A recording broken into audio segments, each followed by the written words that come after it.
Madam Chair, we are now live on YouTube. Okay, thank you.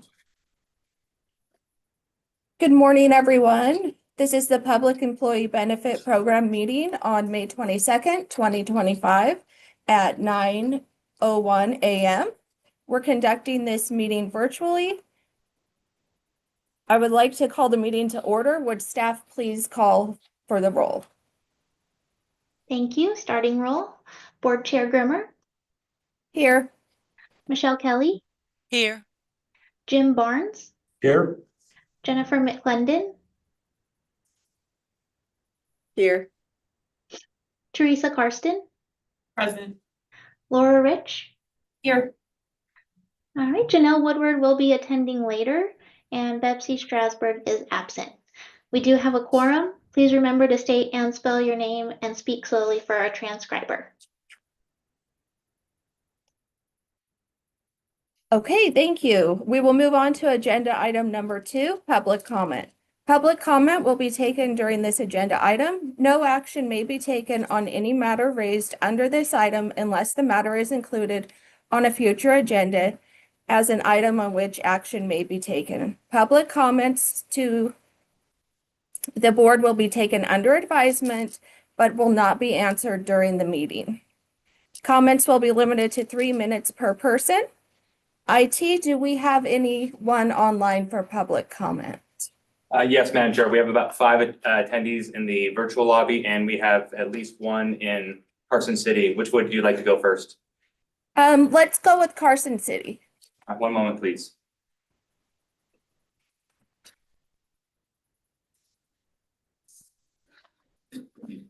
Kent Irvin, KENTERVIN for the Nevada Faculty Alliance.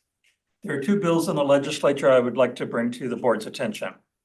We urge your support of AB 188 as amended, restoration of Public Employees Benefits Program retiree health benefits for post-2011 state hires, including Medicare and non-Medicare retirees.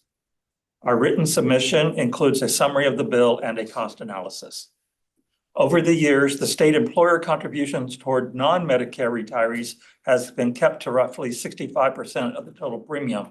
But for Medicare retirees on the exchange, the HRA contribution has been stuck at $13 per month per year of service for years and is not keeping up with the cost of Medicare Part D, Medicare D, PEB dental, and Medicare supplemental insurance. Retiree benefits are funded through a fringe rate assessment on all state salaries, which have increased. AB 188 would require at most a small increase in the fringe rate, if at all. Even without AB 188, it is patently unfair that the HRA contributions for Medicare retirees are not increasing at the same rate as employer contributions for pre-Medicare early retirees. What is PEB doing to fix that? The board support for AB 188 as amended would be a step in the right direction. The PEB Duties, Policies, and Procedures Manual states that the board may direct the executive officer to take positions on bills, and you should do so in this case. You should also question PEB's fiscal note, which indicates that you need an increase of 10% in staffing to cover a less than 1% potential increase in retirees in future years, and that just does not track. We oppose SB 494 as introduced. The bill replaces PEB within the new Nevada Health Authority. The overall concept of the Nevada Health Authority has merit, but the bill needs to be amended to preserve the PEB board, your board, as an independent, non-political body to advance employee and retiree benefits, and for the board to retain full fiduciary authority over contracts. The state of Nevada ranks number 5 as a Nevada employer with the largest number of staff on Medicaid. When state employees got raises, some of the employees were no longer eligible for Medicaid and moved over back to PEB, but some had better access to health services with Medicaid. For example, Carson Tahoe Hospital is in Medicaid's networks, but soon will not be in PEB's.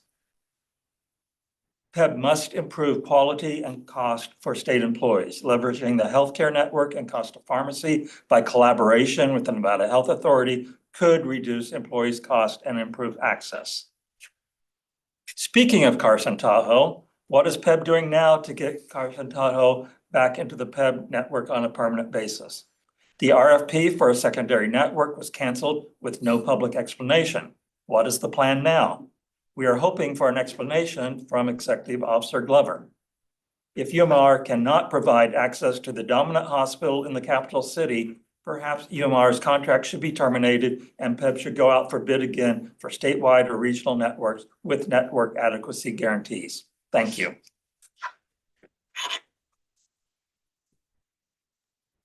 Is there anyone else from Carson who would like to make a public comment?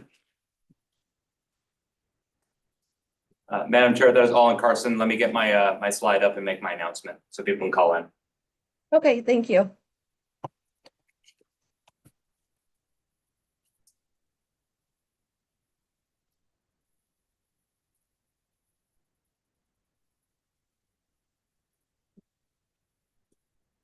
If you would like to call in to provide public comment, please dial the number 669-900-6833. And when prompted to provide your meeting ID, please enter 858-8921-2901 and press pound.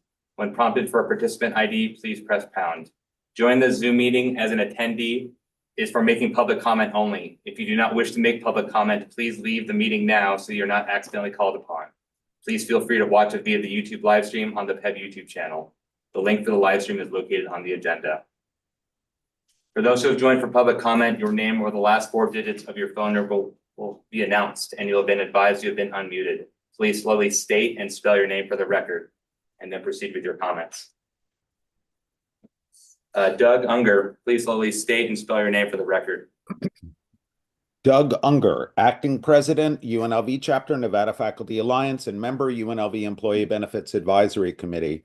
Thank you, Chair Grimmer, Executive Officer Glover, and thank you to the PEB Board, which this week we appreciate more than ever.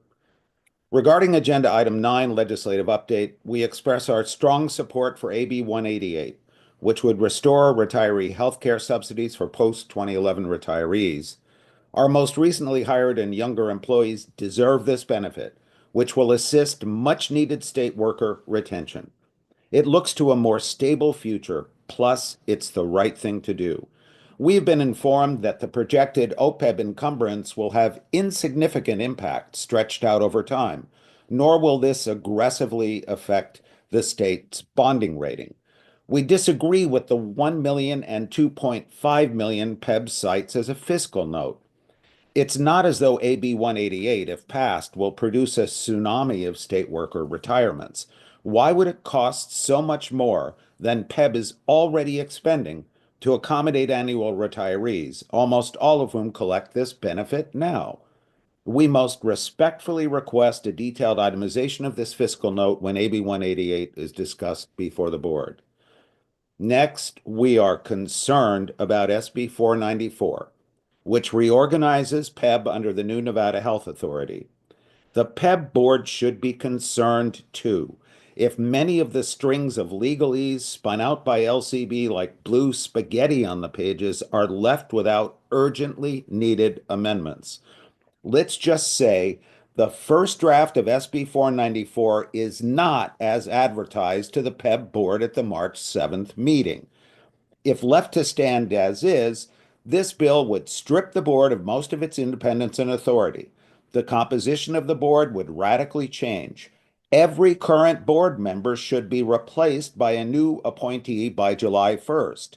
And for state employees, this draft is vague at best if we would keep the self-funded plans on which so many of us count on and rely. In sum, SP 494 must be thoroughly amended wherever it refers to PEB and the PEB board for it to be acceptable. We are grateful to Administrator Weeks and the governor's team that SB 494 is now considering positive transformative changes proposed by representatives of NFA, AFSCME, and RPEN to restore PEB board independence and authority, to retain a selection process modeled after the current one laid out in NRS 287, and for the PEB board to continue its sound authority and statute to manage our health plans. So, as it was presented, quote, PEB would remain the same, unquote. We are hopeful that changes and new language will update 494 into legislation we can, if amended, support for its noble intentions and aspirations to reorganize and reform healthcare benefits administration for the ultimate good of our whole state. Thank you. Thank you, Mr. Unger. Caller with the last four digits, 0891. You have permission to speak. Please slowly state and spell your name for the record. If you wish to make public comment. Good morning, Chair Grimmer, Executive Officer Glover, and fellow board members. My name for the record is Terry Laird, spelled Terrilaird. I'm the Executive Director at RPEN, the Retired Public Employees of Nevada. We were formed nearly 50 years ago and have nearly 7,000 members throughout 17 chapters statewide. RPEN works alongside a public employee group since we are all very interested in protecting pensions and benefits earned by all public employees, active as well as retirees. As a result, many of the remarks you're hearing today from our group are similar as it relates to bills like Assembly Bill 188, which looks to restore retiree benefits for post-2011 hires. We were very much against taking away that benefit in the first place, and we do support AB 188 as it looks to right the wrong made against state employees in 2011. We also question the hefty fiscal notes PEB has placed on this bill. RPEN is also concerned about the impacts on PEB stemming from the governor's Nevada Health Authority as it appears in Senate Bill 494. The makeup of the PEB board created as oversight on the agency many years ago could change with this bill. Our coalition has recommended several amendments to rectify some of the things that are concerning. If these amendments are approved and implemented, we could perhaps support the bill. Time will tell, but time is running out for this legislative session. All RPEN and the Public Employee Coalition hope for is better benefits for state employees and public employees that are cost effective. We are very disappointed the legislature did not approve of a $2 increase in the HRA for the Medicare retirees. Too many years have gone by with no increases, and all we sought over the last few sessions was simply a $2 increase, raising it to $15 per month per years of service rather than $13.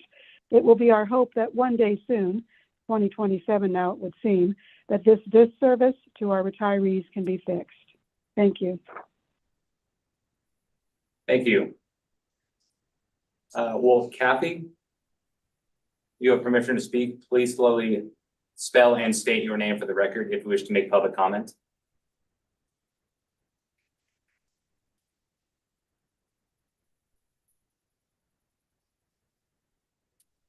Kathy, you have permission to speak. Please unmute your mic if you wish to make public comment.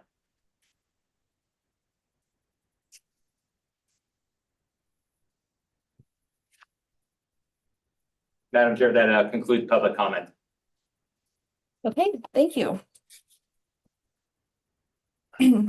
We will close agenda item number 2 and move on to agenda item number 3, PEB board disclosures for applicable board meeting agenda items. Deputy Attorney General Radhika Cannell, information and discussion.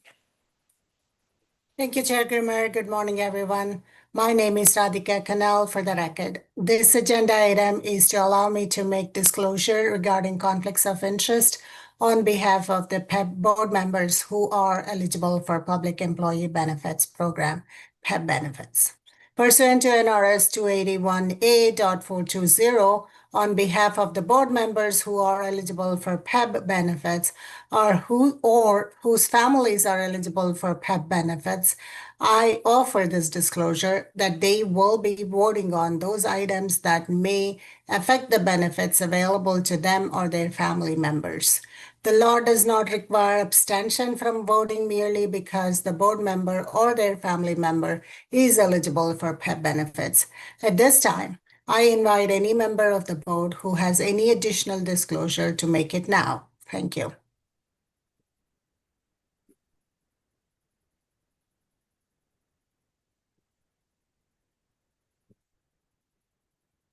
Okay, seeing no additional disclosures being brought forward, I'll close agenda item number 3 and move on to agenda item number 4, consent agenda.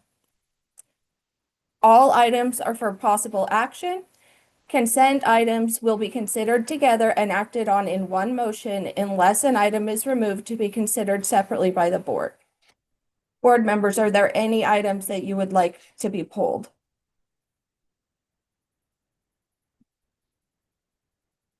It's Michelle here. Yes. Good morning, everyone. Michelle Kelly for the record.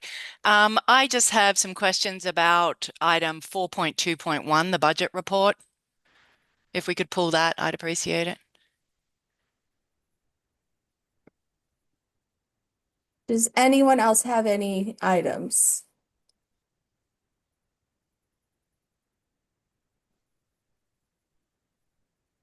Okay, seeing none.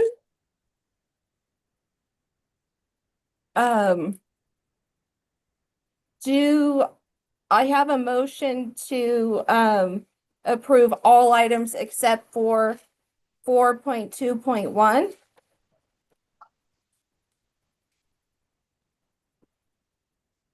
This is Jennifer McClendon. I move to approve the consent agenda except for 4.2.1. Do we have a second? Michelle Kelly, I'll second it. Okay, perfect. We have a motion and a second. Any further discussion? Okay, seeing none, I'll call for the vote. All those in favor signify by saying aye. Aye. Aye. All those opposed? Okay, motion passes. And who do we have here that can discuss item 4.2.1 for us? Michelle Whalen for the record, PEB Chief Financial Officer. Good morning. Good morning. Please Good go morning. ahead. Thank you, Chair Grimmer. So I just have a question about the reserve levels. So I was looking through kind of past board meeting minutes, the packets from the past board meetings. And I was looking at specifically the IBNR, the catastrophic, and the HRA reserves. And so I'm wondering, on 9/30, so of 2024, PEB reported reserves that were much lower than Siegel reported for the 6/30 time period of the same fiscal year. And it's kind of difficult to compare apples to apples, but I'm going to try. It doesn't appear as I went through the board packets that the board had a number, was given a number for the IBNR specifically for 6/30 2024.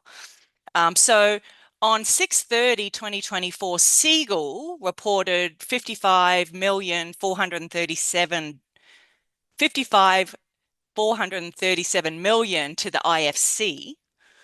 The PEB board didn't seem to get a number for 6/30, but the 8/31 number that was reported in September was almost $53 million. And then the 9/30 number was almost just under $40 million. And then in this board packet, the number is $33.5 million.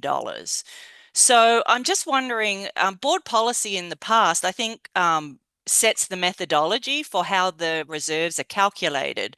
And so I'm just kind of curious, and also we don't normally see all this movement through the plan year of the reserves, because I thought they were kind of tapped at the end of a plan year to make up any numbers. So that's the IBNR. So I'm just wondering why all the movement there. But then when I'm having a look at the catastrophic reserves, the trajectory is very similar. On 6/30, Siegel reported just under $47 million. On 9/30, the 9/30 number that PEB reported to the board was just under 34 million. So we went just under 47 million to just under 34 million in 3 months. And today's number is 31 million. So once again, lots of movement. And then the last piece of my question, still in that same reserves box, is the HRA reserves dropped $5.8 million between 12/31/2024 and 3/31/2025. So just in one quarter, they dropped just under $6 million. So that seems like a lot of movement during the year, as I say, when the methodology is kind of set in the board policy for these reserves. So I'm just wondering why all that movement.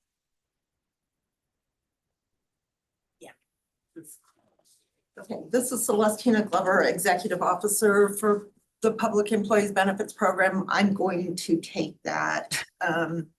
So the reserves set by Siegel are where they believe the reserves need to be for IBNR and catastrophic reserves as of June 30th of the plan year. And that is typically what we carry into the new plan year, depending on whether or not we have the cash to support it. The last 3 years, we have had a shortfall in our budget, both in expenditure categories and in our revenue stream.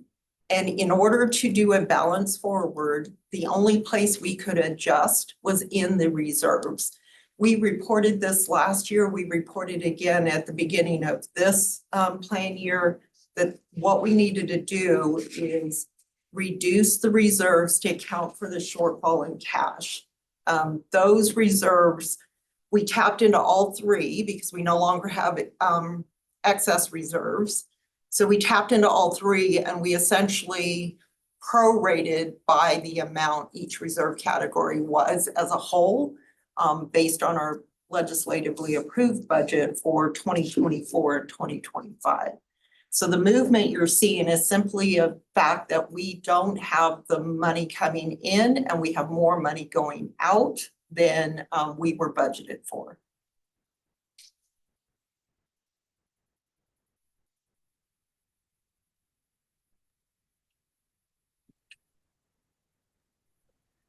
Thank you. Thanks for the explanation. I was just writing notes. Thanks a lot. Okay, any further questions? Okay, seeing none, do I have a motion to approve item 4.2.1? Michelle Kelly, for the record, so moved. Thank you. Do I have a second?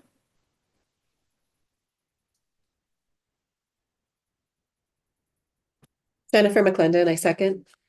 Okay, thank you. Is there any further discussion on this one? Seeing none, I'll call for the vote. All those in favor signify by saying aye.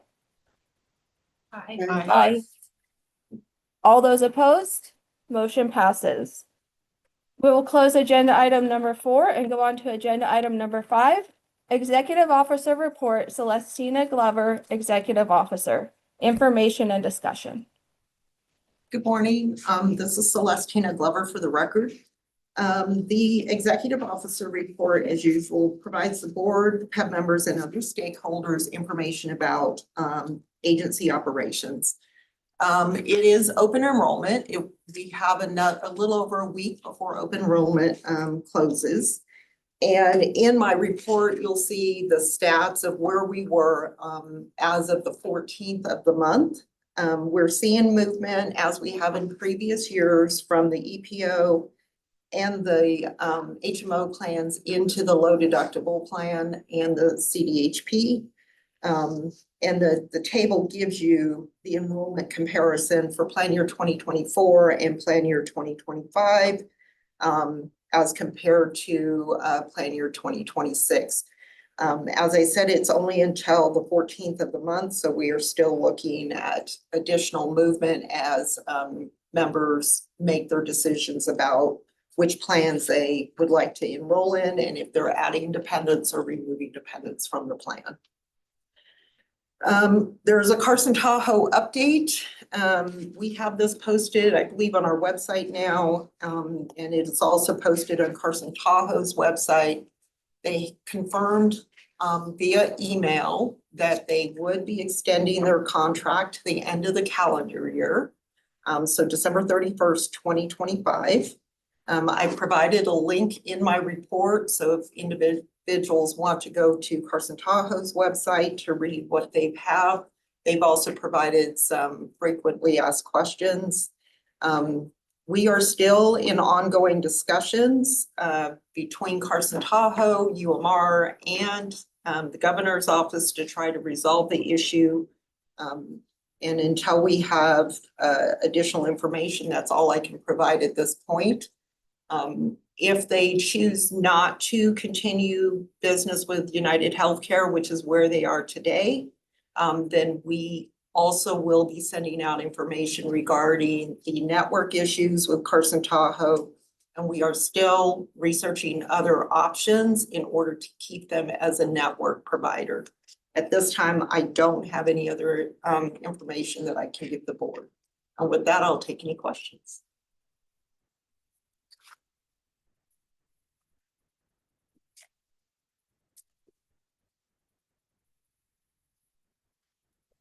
Board members, are there any questions?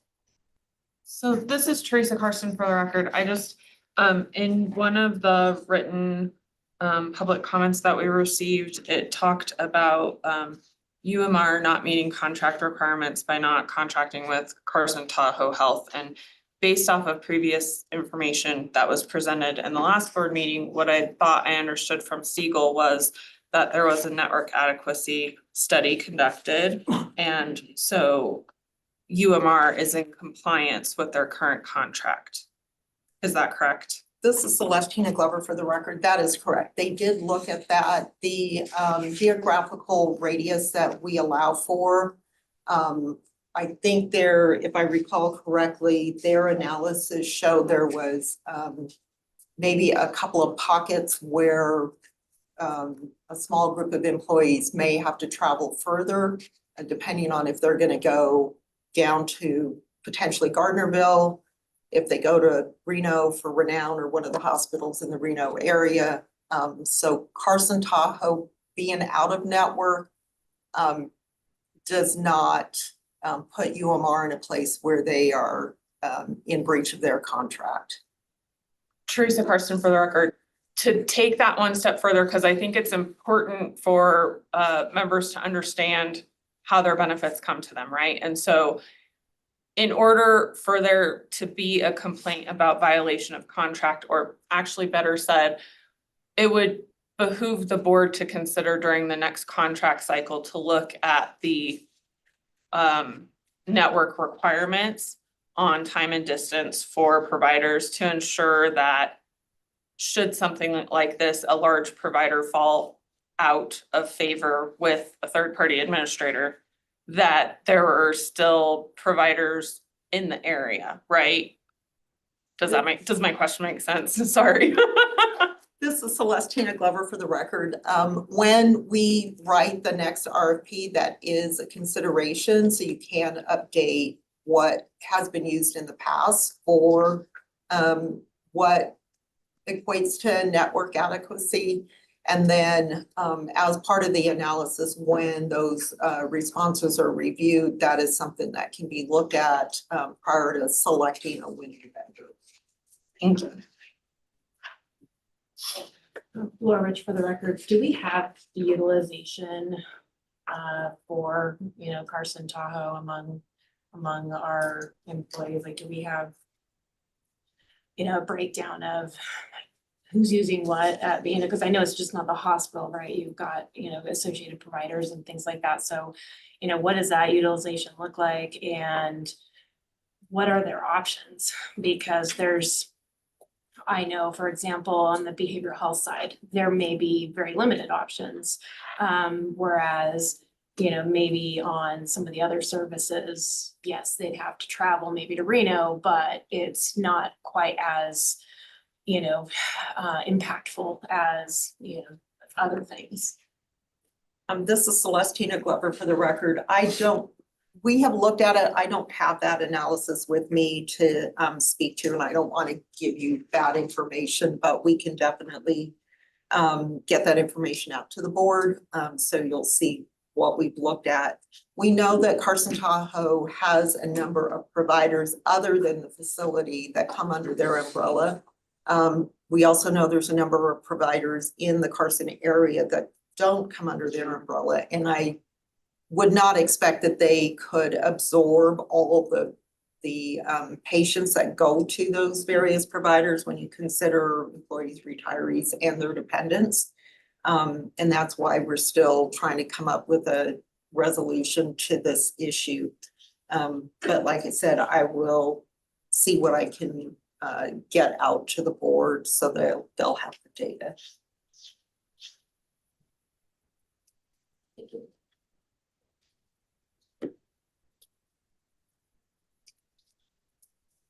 Okay, any further questions?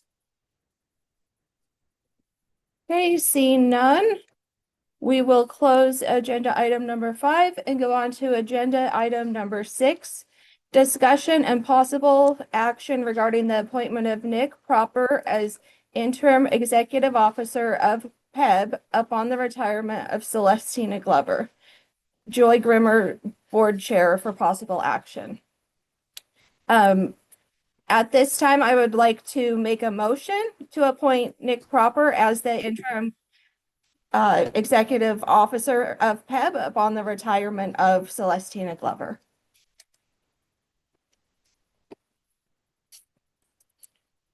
I move to appoint, Laura Rich for the record, I move to appoint Nick Proper as interim executive officer. Teresa Carson, I second. Okay. Yes, Michelle? No, okay, sorry, I saw your hand up. Okay, we have a motion and a second. Seeing no further discussion, all those in favor signify by saying aye. Aye. All those opposed? Okay, motion passes. We will close agenda item number 6 and go on to agenda item number 7. Discussion and possible action on recommended changes and updates to the master plan documents for plan year 2026. Leslie Biddleston, Quality Control Officer. Thank you. Leslie Biddleston, Quality Control Officer for PEB. In your board packet, there is a document, item number 7. This is an update to the master plan documents. The following documents were updated and revised and placed on the PEB website: the CDHP, the low deductible PPO, the exclusive provider organization, the EPO, the dental plan and life insurance, flexible spending account, and retiree reimbursement arrangement. The following documents were not updated with the exception of dates, the Medicare health reimbursement arrangement, and the Section 125 master plan document. The following documents were combined into one document titled the Health and Welfare Wrap document. Those documents are the Health and Welfare Wrap for actives and the Health and Welfare Wrap for retirees. So that is now one document. The following documents were removed from the website. The enrollment and eligibility plan document. This will eventually become an internal policy. And health reimbursement arrangement. This is no longer needed.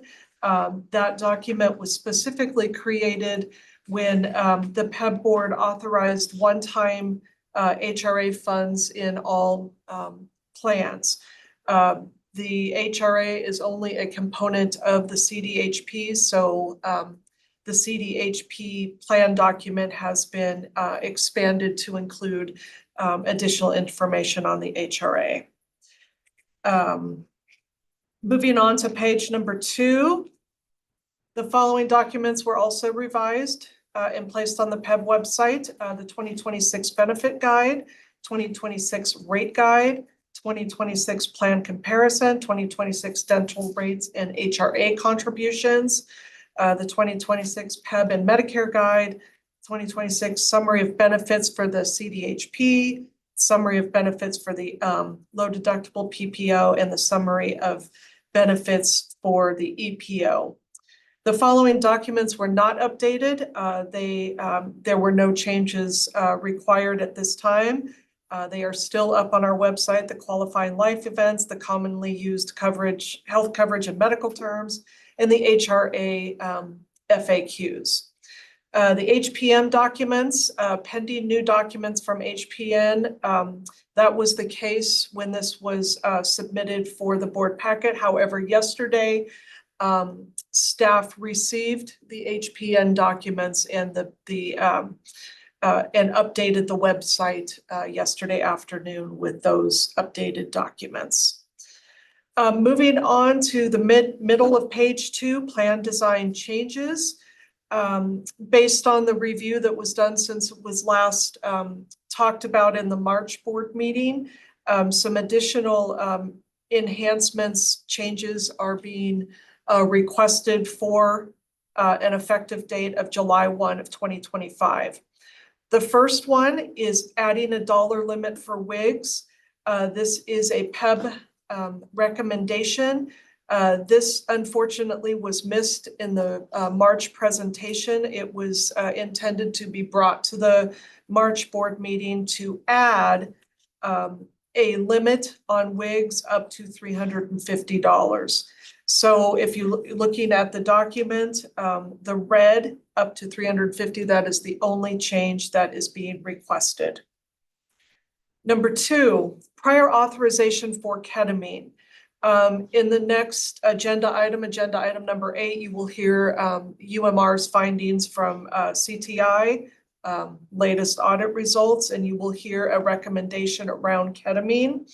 Ketamine is a medication that is used to treat suicidal ideations and major depression. This drug has a lot of side effects. Actually serious side effects. It can cause somebody to go into like a deep sleep. It can cause disassociation. It can cause respiratory depression, cognitive impairment, and this drug may be something that somebody could abuse or misuse.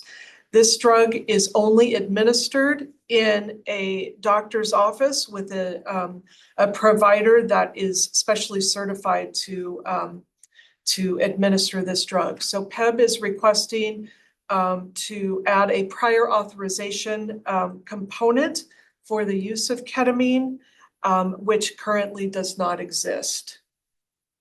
Moving on to number 3, vision therapy. This is another observation that was discovered in the latest UMR audit. Vision therapy is an excluded item in all of the MPDs. However, PEB instructed this service to be covered via a memo from the previous quality control officer, Tim Lindley. And based on a review of claims with UMR and various research about vision therapy, the following is being recommended. That vision therapy must be prior authorized, and covered conditions include lazy eyes, convergency insufficiency, that is when the eyes do not go in the same direction, and stroke recovery. Excluded items include learning disabilities, reading disorders, and dyslexia.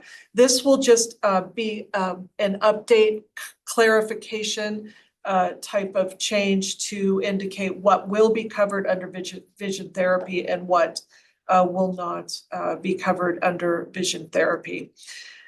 Number 4, HRA plan design. Our MPD document for the CDHP currently states that individuals who have an HRA must have direct deposit. However, that is not the same requirement for the HRA under VIA benefits for our retirees. So VIA benefits has recommended, and PEB agrees, that HRA reimbursements must be reimbursed via direct deposit. VIA benefits does need this to be approved by the board in order to make a change in their plan design. Currently 76 retirees currently use direct deposit, and 24% currently use a mailed check. Direct deposit takes generally 3 days to process, while mailed checks take 7 to 10 days to direct deposit. Direct deposit is safer, faster, and more convenient. And we are also recommending this because PEB retirees would be required to have direct deposit for their retirement. And also Social Security requires direct deposit. This is just bringing in line with current practice. Moving on to page number 3, the clarification section, telehealth.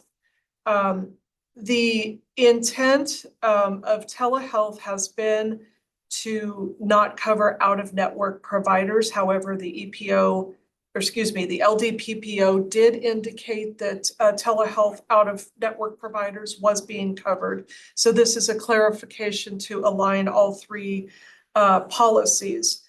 There is a note under this that said further clarification is requested by UMR to reimburse all providers as in-network, whether as the member would be receiving the service either at home or in office, a provider's office. PEB is not ready to bring this to the board yet. More research will be done on this and brought to the board at a later date. Number 2, mammograms for men. At the last board meeting, the board approved an enhancement for mammograms for women beginning at age 30, if there's a 20% chance or greater of developing breast cancer, and beginning at 20 if the woman has BRCA mutations.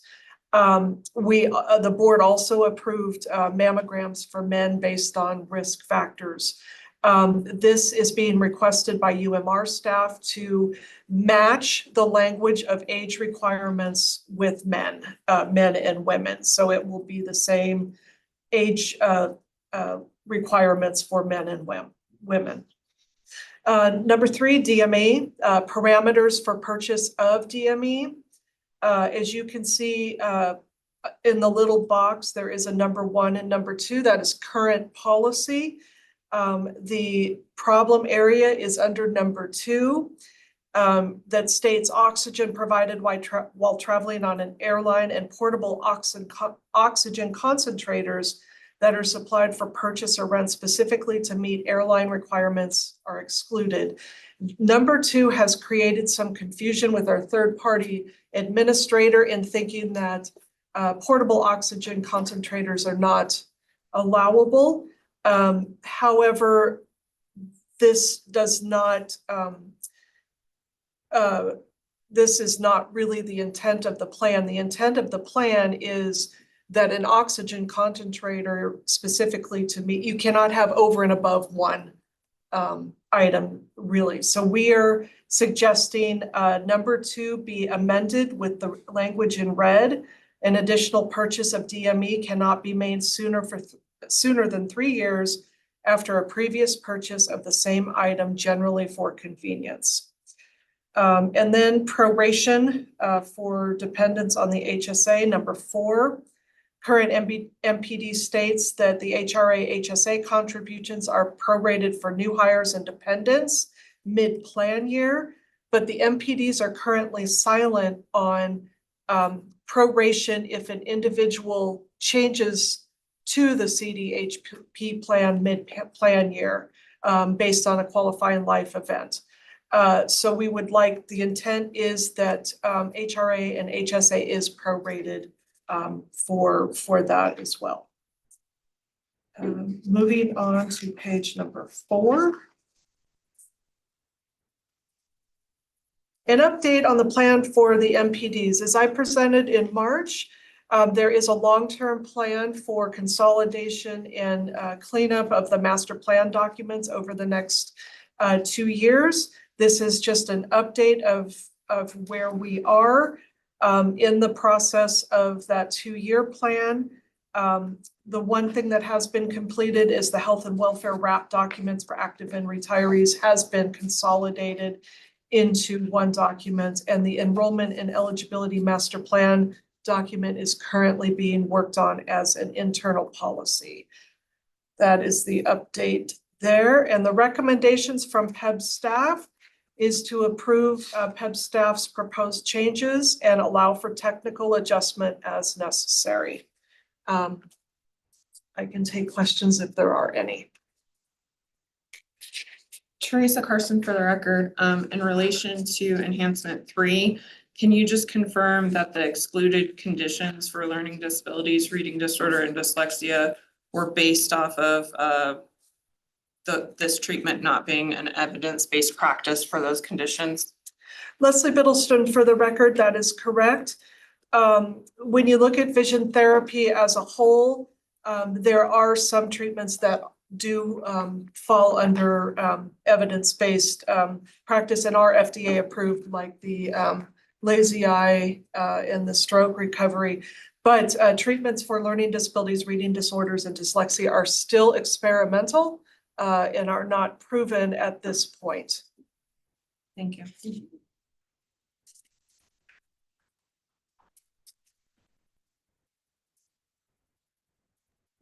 Michelle Kelly for the record. Yes.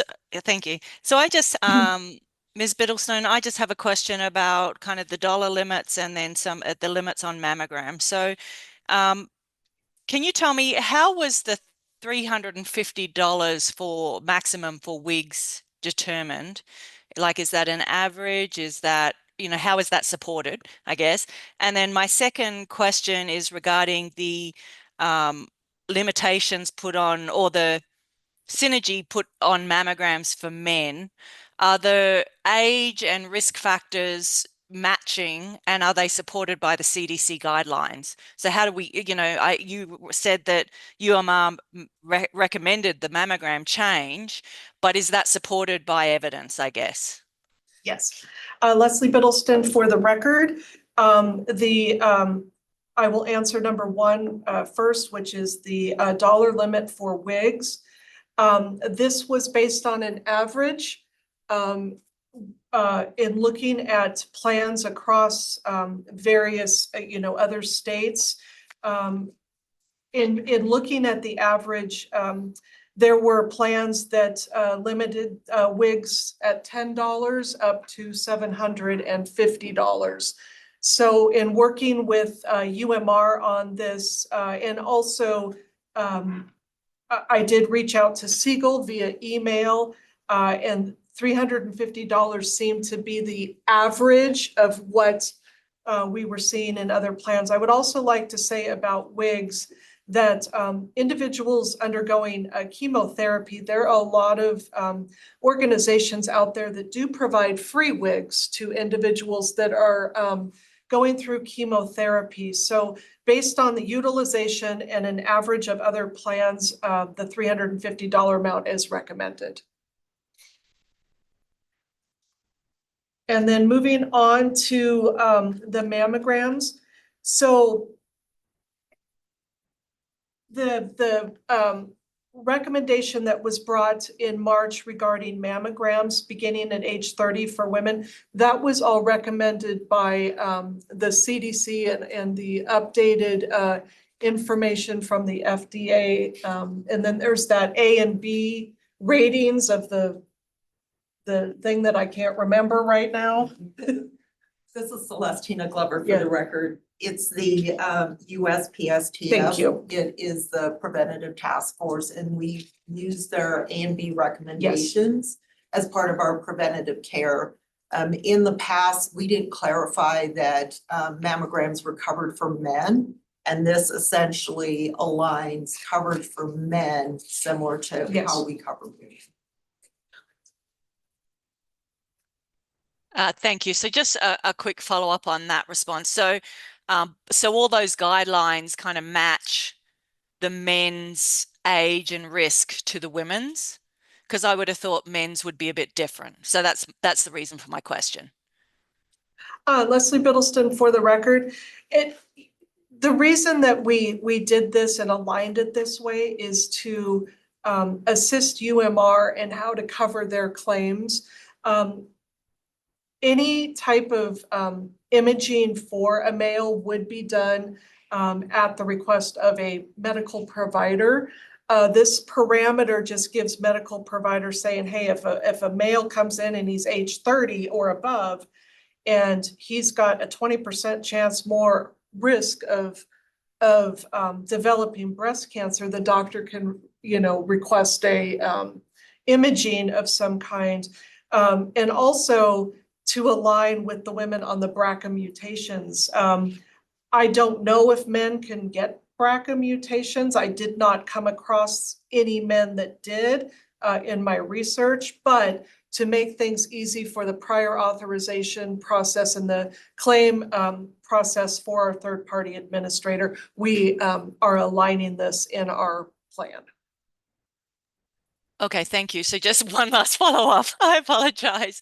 I don't know anything about this field, hence my questions. But so if we had a male who had high risk factors and he was younger than 30, that individual would be able to follow the appeals process if his doctor felt that it was imperative that even though he was younger than, the guidelines provided, that he get some of this imaging done. Is that correct? Leslie Biddleston, for the record, absolutely. Anybody can go through the appeals process, depending on, of course, the situation. Thank you.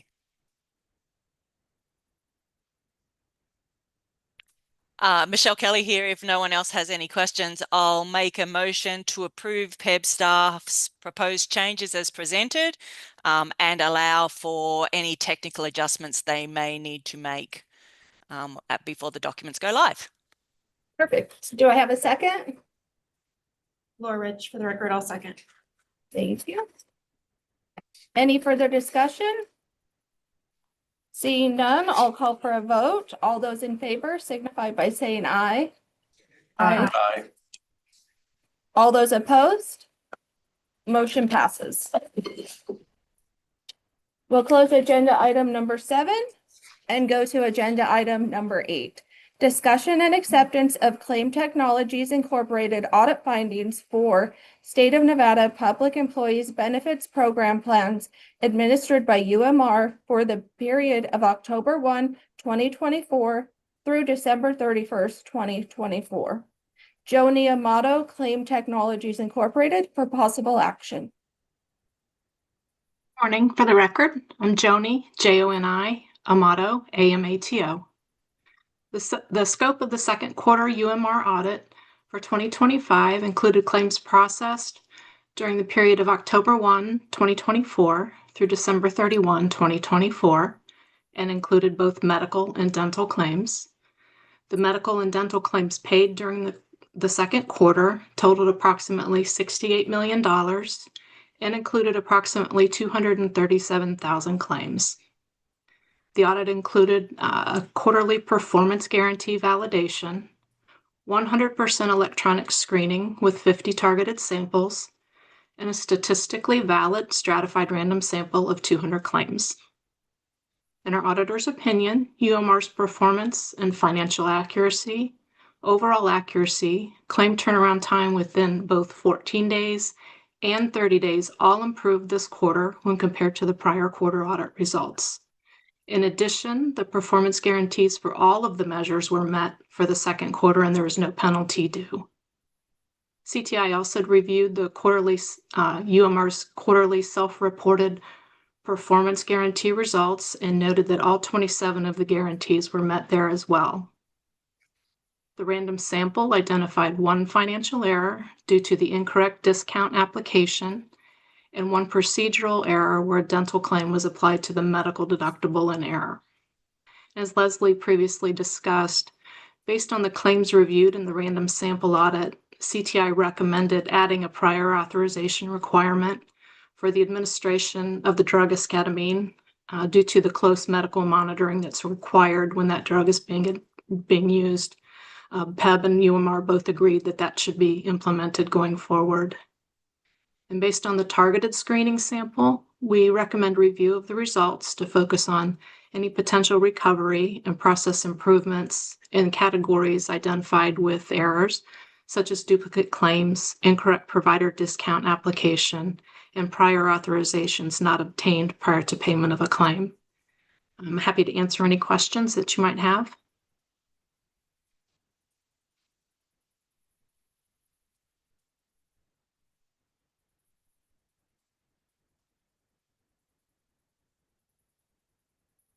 Okay.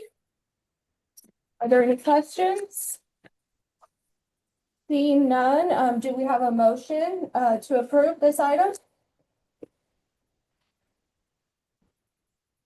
Laura Rich, for the record, I move to approve the CTI audit results as presented. Do we have a second?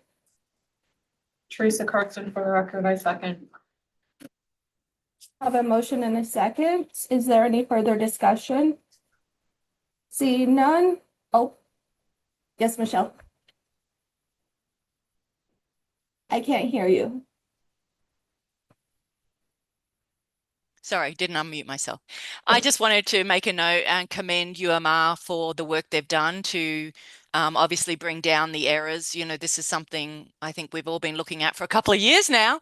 So it is gratifying to see that finally the processes seem to have caught up with our plan. So thank you. Obviously, we still have issues with UMR and other issues, but this is a really great step. So thank you. Thank you. All those in favor signify by saying aye. Aye. Any opposed? Okay, motion carries.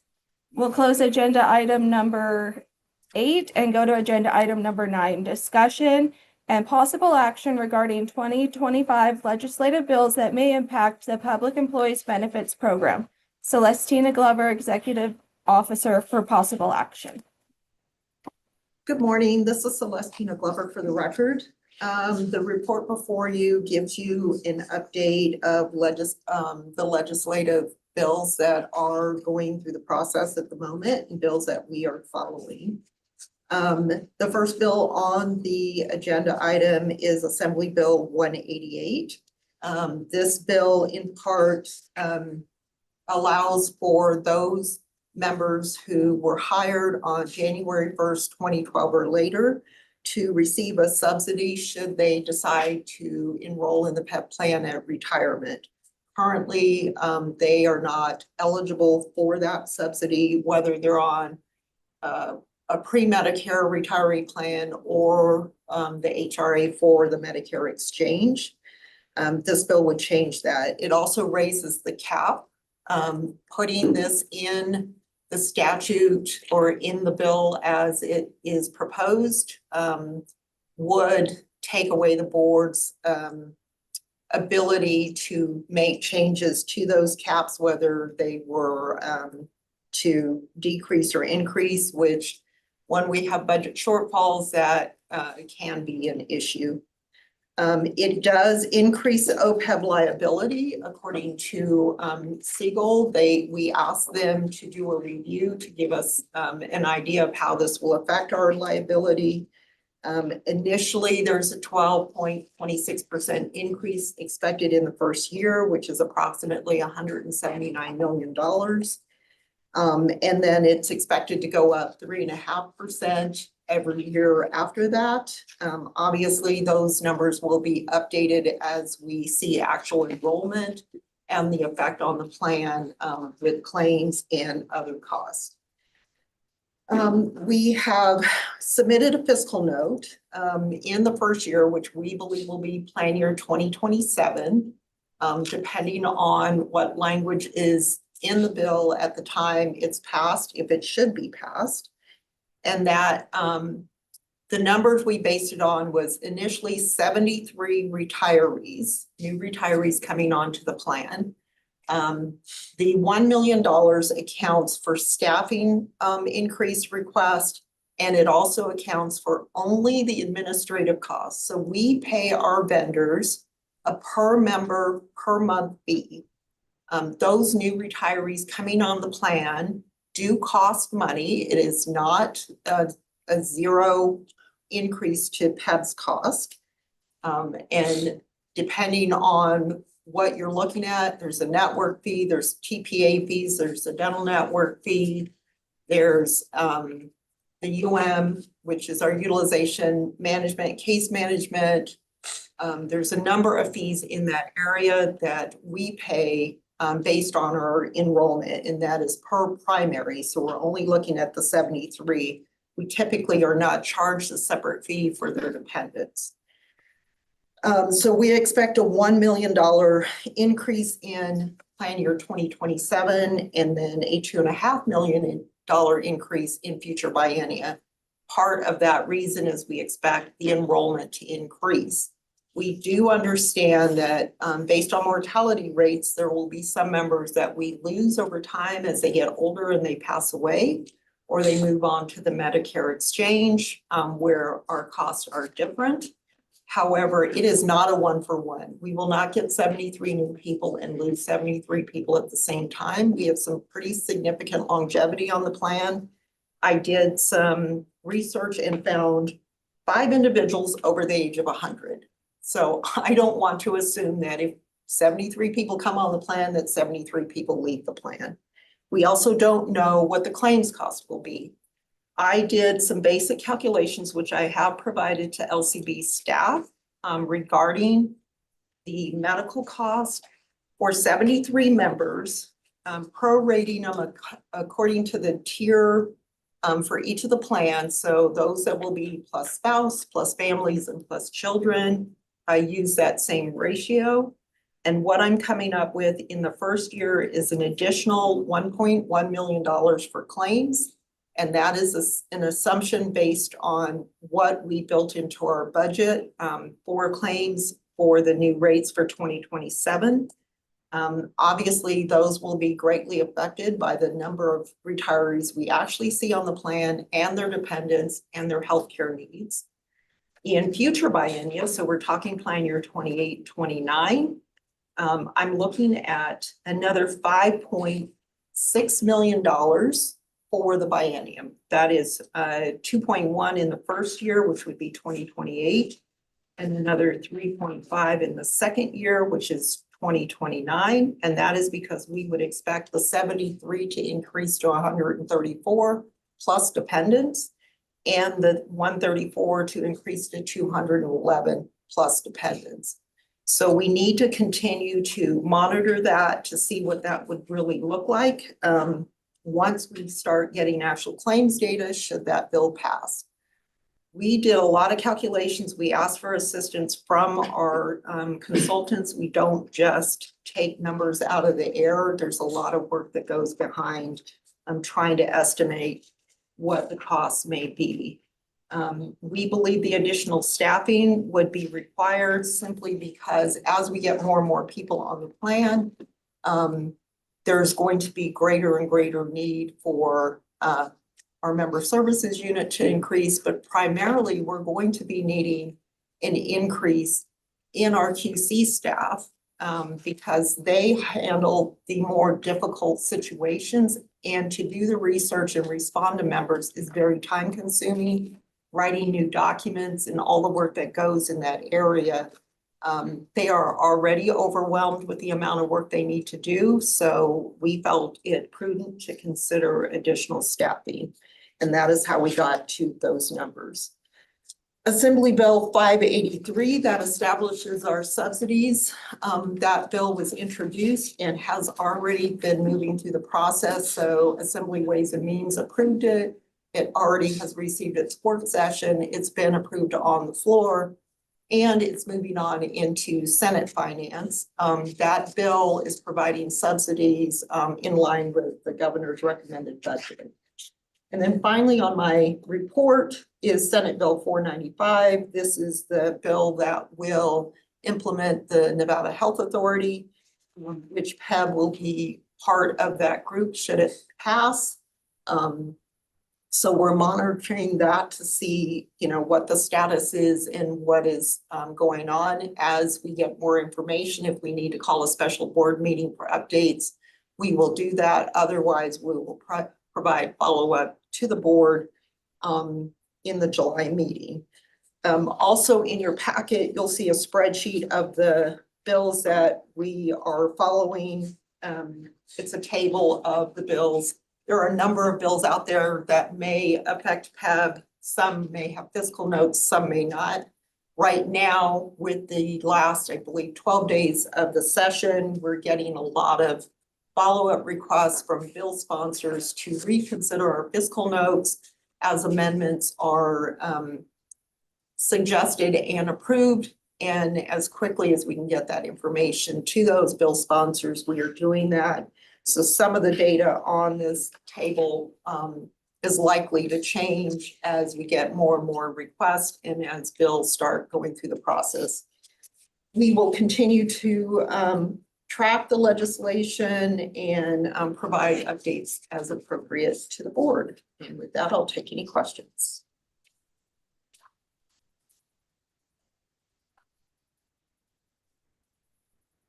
Yes, Ms. Kelly. Michelle Kelly for the record. So I wanted to, I guess, talk about SB 494. I think in public comment, we did hear from the employee groups, but reading that bill, that bill at the moment takes away the neutrality of the PEBP board, which kind of is a standalone board at the moment, constructed somewhat similar to PERS, so that it's politically neutral, and so that it really is focused on employees. I am concerned that sweeping PEB under the Nevada Health Authority in its entirety takes away its neutrality immediately. Additionally, this board won't exist in July to get an update, just FYI, because if the bill passes as it's currently written, then I think, as I read it, this board is disbanded everyone on this board is let go and new members will be appointed. So this board actually will cease to exist in its current form. I think the Nevada Health Authority has some fantastic aspects to it. The shared purchasing services, I think, PEB could really take advantage of. But I think the way it's currently written with the board being an advisory board to the director of that department, so becoming a cog in the bureaucracy, I think is not conducive to recruiting and retaining employees, which is what employee health and health benefits are designed to do. Our benefits are not charity. They are, part of the compensation to state employees and every other employee on the program. And we do it to retain and recruit the best employees we can get. So I'm very concerned about that. And I think that, I personally think the board should take a position of not supporting this bill in its current form.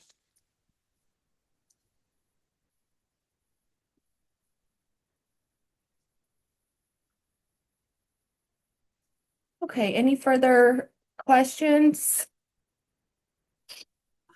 Laura Rich for the record. I understand Board Member Kelly's concerns, but I just want to say, coming from someone, who used to be in Ms. Glover's shoes, PEB currently is, the way that it's set up is, you're kind of out on an island, and to be frank, nobody understands PEB outside of staff. It is a very complicated program. It's very difficult to understand. It's very complex, and there's a lot of moving parts. And so the executive officer really has no resources the way that it is set up today. There are no resources or no one that executive officer can go to and say, hey, let's bounce ideas off of each other, because they're just, you're out on an island by yourself. And so you really have limited resources. You have a limited ability to be innovative. You have, you really have your hands tied in so many ways. And so really you're perpetuating a status quo. And I think that the health authority is a way to potentially open up a lot of opportunities. And I understand that the board may, there may be some changes to the board and, in the way the board weighs in and participates, but it doesn't go away. It just changes. And I think that the opportunities that are presented in a situation like this far outweigh the disadvantages that come with it. And I just think that if we're going to be innovative, we have to do things differently, and change is not always a bad thing. So that's just my opinion on this bill. Okay, thank you for that. Anything further? Okay, seeing none. This was for possible action, but I don't know that there's really anything for us to take a motion on. So I will just go ahead and, is that okay, Dag? Yes, Okay, Chair, thank you. this is Radhika Kanal for the record, and it's up to the chair and the board to decide if there is any action to be taken on this item. Okay, perfect. So unless anyone has an action to be taken on it, I will close this item and move on to agenda item number 10, public comment period. Public comment will be taken during this agenda item. Comments are limited to 3 minutes per person. Do we have anyone in Carson City? Yes, we do, Madam Chair. Go ahead when you're ready, sir. Kent Irvin, KENTERVIN for the Nevada Faculty Alliance. I wanted to talk a little bit about the mandatory reserves that are reported in the quarterly budget report. If those mandatory reserves or the numbers for them just get reduced anytime the balances go below zero when you have deficient mandatory reserves, then the board really isn't seeing what the state of the PEB is in. And I don't know how the board can do its fiduciary duty when it's not being reported to the board that the mandatory reserves are deficient to the tune of tens of millions of dollars. And that's the case. And if there's some accounting reason that you can't have negative differential cash, which is what excess reserves are being called now, then at least the board should see what the actual reserves from the actuary compared to the reserves that are in cash on hand are. Regarding the fiscal note on AB 188, with a $1 million fiscal note and for FY 2027, and at least about maybe roughly half of that from the 4 additional staff or a little less, and 73 new retirees, that would suggest, and the rest of it being administrative fees only and not claims, that by my calculations means we're having $7,000 per year per retiree in administrative costs. And boy, I would like to see that justified in front of a legislative committee. Thank you very much.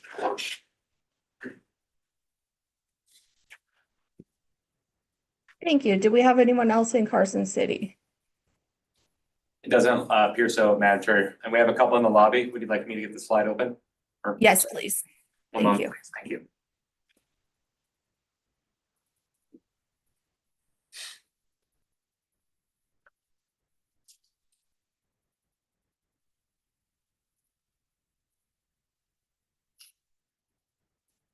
Joining this Zoom meeting as an attendee is for making public comment only. If you do not wish to make a public comment, please leave the Zoom meeting now so you're not accidentally called upon.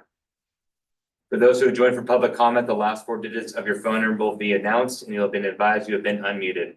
Please slowly state and spell your name for the record and then proceed with your comments. Douglas Unger, you have permission to speak. Please slowly state and spell your name for the record. Doug Unger, DOUG, Acting President, UNLV Chapter, Nevada Faculty Alliance, and member, UNLV Employee Benefits Advisory Committee. I've been attending PEB board meetings for almost 14 years. And I must reiterate our state employees' serious concerns with SB 494 and a slight concern with SB 495. At the March 7th PEB board meeting, the board heard repeated assurances that, quote, PEB would remain the same, unquote. That does not agree at all with what the first draft of SB 494 would do to PEB in such a near complete erosion of the PEB board's statutory oversight and approval authority over state employee health plans. Our concerns to retain the independence and authority of the PEB board under the new Nevada Health Authority are expressed with a knowledge of history in Nevada and what we believe to be in the past undue and extraordinary examples of political influence and insider dealing by health insurance corporations on both the executive and legislative branches of state government in health plan administration before the PEB board was established. I personally was a victim of this insider dealing when the administration of employee health benefits fell apart in 1997 and 98, incurring more than almost $10,000 worth of unpaid health bills. I had colleagues at UNLV who were facing hundreds of thousands of dollars worth of unpaid health bills. The PEB board resulted over time from all of that sort of insider dealing, political influence, and really, really shoddy administration of state employee health benefits. We just are not comfortable with, in essence, eliminating the oversight and approval role of the PEB board and upending the current board selection process as outlined in this first draft of SB 494. Nor the vague language of SB 495 surrounding PEB retaining pre-authorization regulations. We do understand that Administrator Weeks and Governor's staff are looking at amendments that will take out this total upending of the PEB board and its oversight authority. No single governor should select all the members of the PEB board in one fell swoop, nor should state employee health care be entirely handed over to only one authority under the executive. The independence of the PEB board is absolutely necessary for us to be comfortable with the sound and ethical administration of our health benefits. Thank you. Thank you. Kathy, you have permission to speak. Please slowly state and spell your name for the record if you wish to make public comment.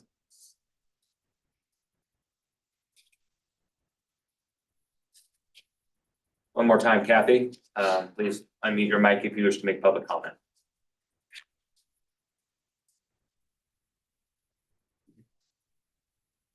Madam Chair, that concludes public comment. Okay, thank you for that. I will go ahead and seeing no further public comment, we'll close this agenda item number 10 and we will adjourn. Thank you for everyone's time today.